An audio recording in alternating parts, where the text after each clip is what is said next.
আসসালামু আলাইকুম। আবার একটা নতুন ভিডিও নিয়ে আসলাম। আজকের ভিডিওটা হচ্ছে আমি একটা পাসপোর্ট অ্যাপ্লাই করছিলাম, দালাল ছাড়া নিজেই করছিলাম। তো এটা কিভাবে পাসপোর্টটা হয়ে গেল, কিভাবে কেমনে কি করলাম, এই বিস্তারিত আজকে আমি আপনাদেরকে দেখাবো। চলুন আগে পাসপোর্টটা কালেক্ট করে নিই, পাসপোর্ট অফিসে গিয়ে তারপরে বিস্তারিত আপনাদেরকে জানিয়ে দিব। অলরেডি দেখতে পারতেছেন আমার পাসপোর্টটা কিন্তু আমি হাতে পাইছি। তো এই পাসপোর্টটা পাইছি আমি গত 2 দিন আগে, আর আমি 2 দিন পরে ভিডিও করতেছি। কারণটা হচ্ছে আমি অসুস্থ ছিলাম, যার জন্য 2 দিন আগে ভিডিওটা করতে পারি নাই। তো পাসপোর্টটা আমি যখন অ্যাপ্লাই করি তখন একবার ভুল করছিলাম, কি ভুল করছিলাম যার জন্য আমাকে আবার অ্যাপ্লাই করতে হয়েছে, এবং সেটা ক্যান্সেল করে কিন্তু আমাকে আবার অ্যাপ্লাই করতে হয়েছে আবার 2 দিন পরে। তো যখন আপনি আপনার অ্যাপ্লিকেশনটা ফুলফিল করবেন তখন আপনাকে অবশ্যই খেয়াল রাখতে হবে যে আপনার যে ভোটার আইডি কার্ডটা আছে সেই ভোটার আইডি কার্ড অনুযায়ী আপনাকে কিন্তু ফর্মটা ফিল করতে হবে। সেখানে অনেক সময় দেখা যায় কি যে বাবা বা মায়ের যে এনআইডিটা আছে সেখানে তাদের নিজস্ব যে নামটা আছে সেই নামটা কিছু ভিন্নতা থাকে। যেমন ধরেন এক্সাম্পল হিসাবে ধরতেছি আনোয়ারা বেগম, আবার অনেক সময় দেখা যায় যে আপনার ভোটার আইডি কার্ডের মধ্যে লেখা আছে আপনার মায়ের নাম আনোয়ারা খাতুন। তো এই দুইটা কিন্তু দুই রকম। আপনার মায়ের যে আইডি কার্ডটা আছে সেখানে লেখা আছে আনোয়ারা বেগম, এবং আপনার ভোটার আইডি কার্ডের মধ্যে লেখা আছে কিন্তু আনোয়ারা খাতুন। তো অবশ্যই আনোয়ারা বেগম আপনি দিতে পারবেন না, কেননা সেটা হচ্ছে তাদের আইডি কার্ডে আপনার যে অ্যাজ পার আইডি কার্ডটা আছে আপনার, তো ওই আইডি কার্ডে যেরকমভাবে দেওয়া আছে ঠিক ওইভাবেই কিন্তু আপনাকে ফিল করতে হবে। তাহলে কোনো প্রকার ঝামেলা পড়তে হবে না, এবং এক চান্সে সেটা কিন্তু অ্যাপ্রুভ হয়ে যাবে। আর দেখা যাচ্ছে যদি আপনার নামের পর একটা ডট থাকে, মানে একটা বিন্দু থাকে ছোট, ওই বিন্দুটাও কিন্তু আপনাকে অবশ্যই ফিল করতে হবে। তো এটা আমি জানতাম, জানার পরেও কিভাবে যেন আমার মিস্টেক হয়ে গেছে বা এতটা ভাবি নাই, যার জন্য কিন্তু আমাকে আবার রিঅ্যাপ্লাই করতে হয়েছে। রিঅ্যাপ্লাই করার পরে তারপরে কিন্তু আমি পাসপোর্টটা হাতে পাই।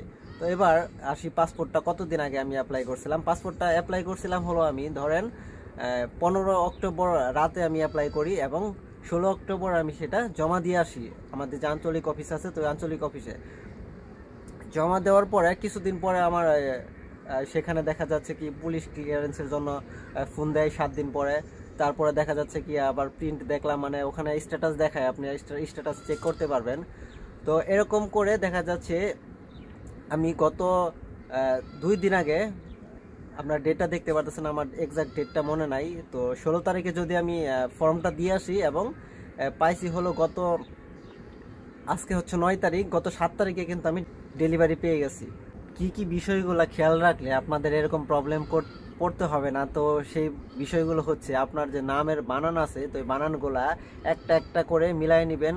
আর আপনার যেই ছোটোখাটো জিনিসগুলো আছে আপনার এনআইডির মধ্যে, তো ওই ছোটোখাটো জিনিসগুলো কিন্তু আপনাকে আপনার যে অ্যাপ্লিকেশন আছে সেই অ্যাপ্লিকেশনের মধ্যে দিতে হবে, কোনো কিন্তু মিসিং করতে পারবেন না। তো যা আছে আপনার এনআইডির মধ্যে সেটাই কিন্তু আপনার দিতে হবে।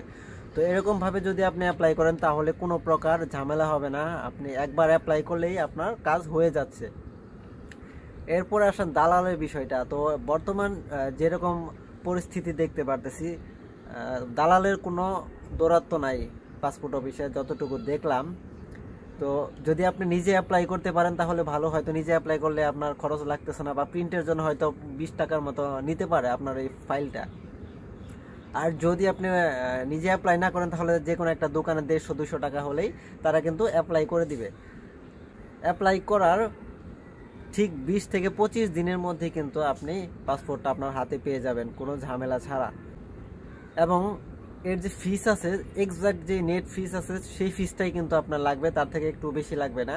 তো আমি সাজেস্ট করবো আপনি যখন আপনার ফিটা পেমেন্ট করবেন সেই ক্ষেত্রে ব্যাংকের মাধ্যমে অবশ্যই পেমেন্ট করবেন, কেননা ওখানে দেখবেন একদম স্পষ্টভাবে লেখা আছে যে আপনি যদি অনলাইনে পেমেন্ট করে থাকেন, অনলাইনে পেমেন্ট করলে কোনো কারণে যদি আপনার অ্যাপ্লিকেশনটা বাতিল হয়ে যায় সেই ক্ষেত্রে কিন্তু আপনি টাকাটা রিফান্ড পাবেন না। সেই ক্ষেত্রে আপনাদেরকে সাজেস্ট করব আপনি অফলাইনে চালানের মাধ্যমে টাকাটা পেমেন্ট করে আসবেন। তো তার মাধ্যমে করলে আপনার এই ভয়টা থাকতেছে না, হইতেই পারে অনেক সময় মিস্টেক হইতে পারে, তো সেই ক্ষেত্রে দেখা যাইতেছে আপনার টাকাটা কিন্তু সেভে থাকতেছে, এবং ওই যে চালানটা আছে ওই চালান দিয়ে কিন্তু পরের বার আবার সেটা জমা দিতে পারবেন, কোনো সমস্যা হবে না।